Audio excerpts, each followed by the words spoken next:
जो सनातनी है उनके भीतर एक बड़ी जागरूकता लगातार दिख रही है। अब लोग धर्मांतरण का बहुत बड़े स्तर पर विरोध कर रहे हैं, गांव-गांव में लोग इकट्ठा हो रहे हैं, चाहे वो जैसा कि एक बहुत सामाजिक बुराई है शराब की बात करें उसका विरोध करने लगे हैं।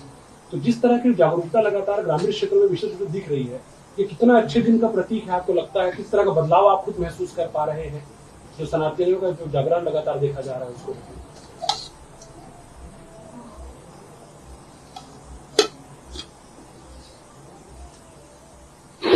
दर्शन, विज्ञान और व्यवहार तीनों दृष्टियों से विचार करें तो वेदादि शास्त्र सम्मत सनातन सिद्धांत ही सर्वोत्कृष्ट है। इस रॉकेट, कंप्यूटर, एटम, मोबाइल के युग में भी सनातन धर्मियों का वेदादि शास्त्र सम्मत भोजन, वस्त्र, आवास, शिक्षा, स्वास्थ्य, यातायात, उत्सव, त्योहार, रक्षा, सेवा, न्याय और विवाह का विज्ञान सर्वोत्कृष्ट है। ऐसी स्थिति में एक दार्शनिक सिद्धांत है कि तत्व पक्षपातो ही स्वभावोधियम, जीव का और जीव की बुद्धि का स्वभाव है तथ्य का, तत्व का, सत्य का पक्षधर होना।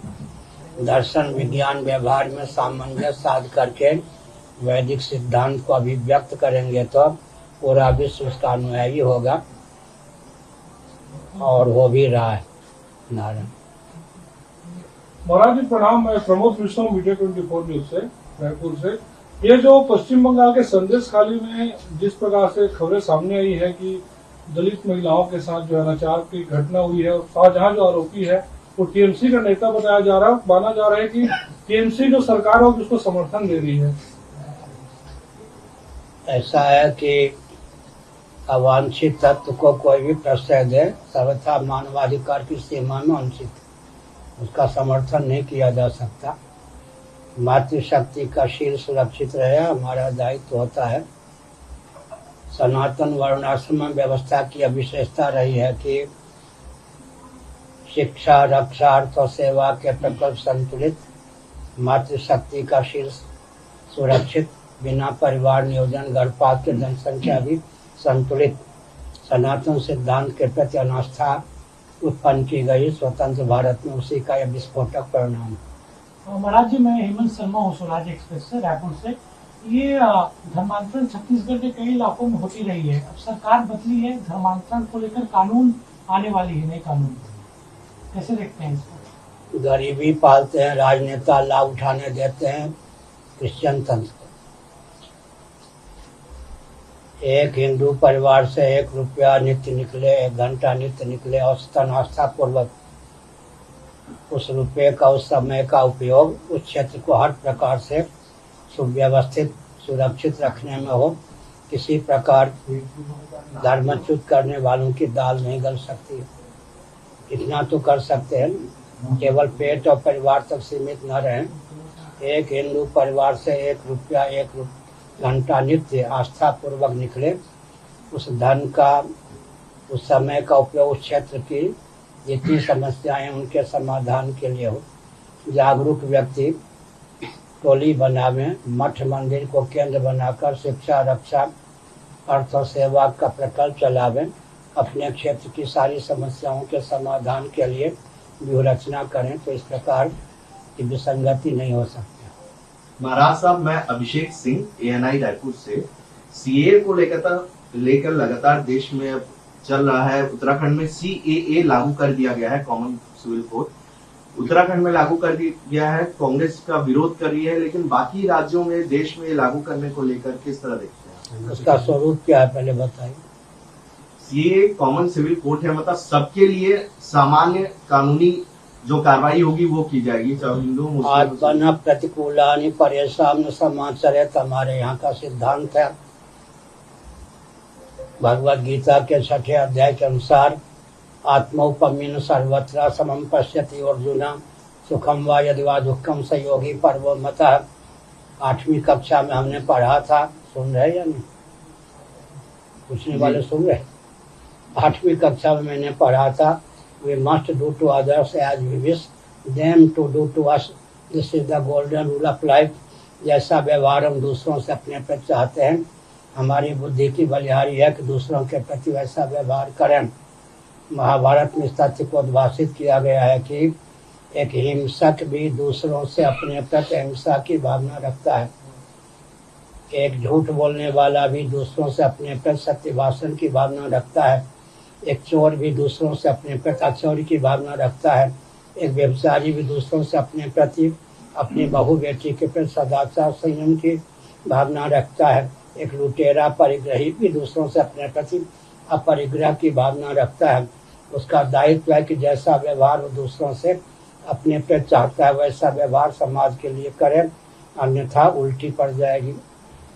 अभी लोकसभा चुनाव है, देखा जा रहा है कि जो इंडी गठबंधन बना है, इंडिया गठबंधन, पहले वो एकजुट था लेकिन धीरे धीरे वो अब बढ़ता नजर आ रहा है। और ये भी देखा जा रहा है कि कहीं ना कहीं भाजपा जो है उसमें कुछ ना कुछ हथकंडा अपना के उसको तोड़ने में लगी हुई है। इसको किस तरह देख रहे हैं? क्या ये सत्ता लोलुपता दूरदर्शिता के चपेट से राजनीतिक दल का मुक्त होना कठिन। चुनाव की प्रक्रिया में सब होता ही है। कांग्रेस अगर केंद्र में होती तो वो भी ऐसे ही करती। सत्ता लोलुपता दूरदर्शिता राजनीति का पर्याय है भारत में, विश्व में। ये लोकतंत्र की हत्या नहीं है कि एक पार्टी सरकार बनाने के लिए इस तरीके का चीज करिए? ऐसा है कि जिसको राजतंत्र कहते हैं उसके अंतर्गत लोकतंत्र प्रजातंत्र था। महाभारत का अनुशीलन कीजिए। मंत्रिमंडल में 4 शिक्षाविद ब्राह्मण हूँ, 8 रक्षाविद क्षत्रिय हूँ, 21 अर्थवेत्ता वैश्य हूँ और कुटीर उद्योग लघु उद्योग सेवा और श्रम के प्रकल्प को चलाने वाले 3 शूद्र हूँ, एक सांस्कृतिक मंत्री हूँ। जिसको हम राजतंत्र कहते हैं उसी में लोकतंत्र समाहित था। जिसको आजकल लोकतंत्र कहते हैं वो तो उन्माद तंत्र है लोकतंत्र के नाम पर। चुनाव की प्रक्रिया ही ऐसी है जिससे व्यवस्थित शासन तंत्र प्राप्त होती थी। क्षत्रिय संन्यास के अतिरिक्त 3 आश्रमों में अधिकृत किए गए रक्षा का दायित्व उनके ऊपर था। धर्म युद्ध के लिए सदा तत्पर रहते थे। क्षत्रियों की जितनी जनसंख्या होनी चाहिए थी संख्या उतनी होती थी। वैश्यों को वानप्रस्थ और संन्यास से दूर रखा गया, गृहस्थाश्रम तक सीमित रखा गया क्योंकि कृषि गौरक्ष वाणिज्य का प्रकल्प उनके ऊपर था। वैश्यों की जितनी संख्या होनी चाहिए थी स्वभाव से होती थी। शूद्रों से कहा गया कि अगर आप भी गुरुकुल का वानप्रस्थ आश्रम का संन्यास आश्रम का दरवाजा खटखटाएंगे तो सेवा और श्रम के प्रकल्प संतुलित नहीं रह जाएंगे। स्वतंत्र भारत में इस प्रकार की व्यवस्था शास्त्र सम्मत थी जिसने धर्मराज राम राज्य को प्रकट किया था, उसके प्रति अनास्था उत्पन्न की गई। उसी का परिणाम यह है विस्फोटक। इतनी चिड़िया उड़े आकार चाह रहा है धरती के पास। महाराज जी, जिस तरह से हिंदू राष्ट्र की जब संकल्पना की बात आती है तो बहुत सारे लोग जो है आशान्वित नजर आते हैं। दिल्ली में आपका बड़ा सम्मेलन भी हुआ था।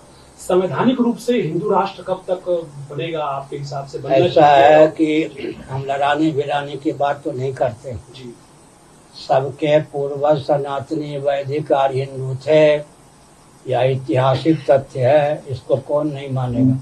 मोहम्मद साहब के पूर्वज कौन थे, ईसा मसीह के पूर्वज कौन थे, गुलाम नबी आजाद ने तो यह कह दिया हमारे पूर्वज कश्मीरी पंडित ही थे। सबके पूर्वज सनातनी वैदिक आर्य हिंदू ही सिद्ध होते हैं और वे जो थे पूर्वज 32 विद्या 64 कला में निपुण थे। सब प्रकार से आदर्श जिन उनका जीवन था। इसलिए घूम फिर कर सनातन सिद्धांत को मानने पर ही व्यक्ति और समाज का उत्कर्ष हो सकता है। मातृशक्ति के शील की सुरक्षा हो सकती है। जनसंख्या भी बिना परिवार नियोजन गर्भपात के संतुलित रह सकती है और कोई उपाय नहीं है। America, Britain, Germany, Japan, France, जहाँ परंपरा से वर्णाश्रम व्यवस्था विलुप्त है वहाँ लाचारी है। कृत्रिम ब्राह्मण बनावे, क्षत्रिय बनावे, वैश्य बनावे, शूद्र बनावे। कृत्रिम ब्राह्मण क्षत्रिय वैश्य शूद्र बनाएंगे, समय का अधिक उपयोग होगा, संपत्ति का अधिक उपयोग होगा, संस्कार का आदान नहीं हो सकेगा। पाँव को कितना भी प्रशिक्षण दें मुंह और हाथ का काम नहीं कर सकता, संतुलन बिगड़ जाएगा, ऊपर की श्रेणी में सब भर्ती हो जाएंगे। इसलिए आवश्यकता इस बात की है कि सनातन सिद्धांत के प्रति आस्थान्वित हों। रॉकेट, कंप्यूटर, एटम, मोबाइल की संरचना भी सनातन सिद्धांत के द्वारा ही हुई है। विज्ञान और वैज्ञानिकों को भी दिशा देने की क्षमता सनातन सिद्धांत में है। उसकी उपयोगिता को समझने की आवश्यकता है तदनुकूल जीवन यापन करने की समाज संरचना की आवश्यकता है। नहीं, मेरा इसी पे एक सवाल ये था, जिस तरह से प्रभु श्री राम मंदिर की प्राण प्रतिष्ठा हुई तो पूरा देश गौरवान्वित हुआ, पूरे देश में उत्सव का माहौल रहा। बहुत बड़ा जो बहुसंख्यक तबका है वो ये मानता है कि उनके जीवन काल में ही वो लोग हिंदू राष्ट्र बनता हुआ देखे संवैधानिक रूप से। तो क्या ये संभव लग रहा है आपको? इस बहुत सारे बुजुर्ग लोग भी हिंदू कहते राष्ट्र हैं। की आवाज कहाँ से बुलंद हुई? मर से ही ना, गोवर्धन मर से। तो हमको संभव नहीं लगता, हम क्यों बोलते? हमारे यहाँ से ये बात पूछी है ना। महाराज जी, मैं अनमोल न्यूज से हूँ, प्रणाम। गौ सेवा और गौ रक्षा के बारे में आप क्या कहना? ऐसा है कि पृथ्वी को धारण करने वाले जितने तत्व हैं उनमें गोवंश का प्रथम स्थान है। सबको विकृत और विलुप्त विकास के नाम पर करने की योजना है, करने का अभियान है। उदाहरण के लिए स्कंद पुराण माहेश्वर कुमारिका खंड अध्याय 2, काशी खंड अध्याय 2, गोभिर विप्रैश्च वेदैश्च सत्यभिः सत्यवादिभिः अलुब्धैर् दानशीलैश्च सप्तभिः धार्यते मही। पृथ्वी को धारण करने वाला गोवंश है। छलवर डंके की चोट से विकास के नाम पर गोवंश को विकृत विलुप्त करने का प्रयास चल ही रहा है। गोभिर विप्रैश्च सदाचार संयम संपन्न वेदज्ञ ब्राह्मण पृथ्वी के धारक हैं, उनको भी विकृत और विलुप्त करने का प्रयास चल रहा है। ऋगादि वेदों को भी गररिये का गीत कहकर विकृत करने का प्रयास चल रहा है। सती साध्वी देवियों को भी संकीर्ण विचारधारा का कहकर उन्हें भी उन्माद पर चलने के लिए प्रेरित किया जा रहा है।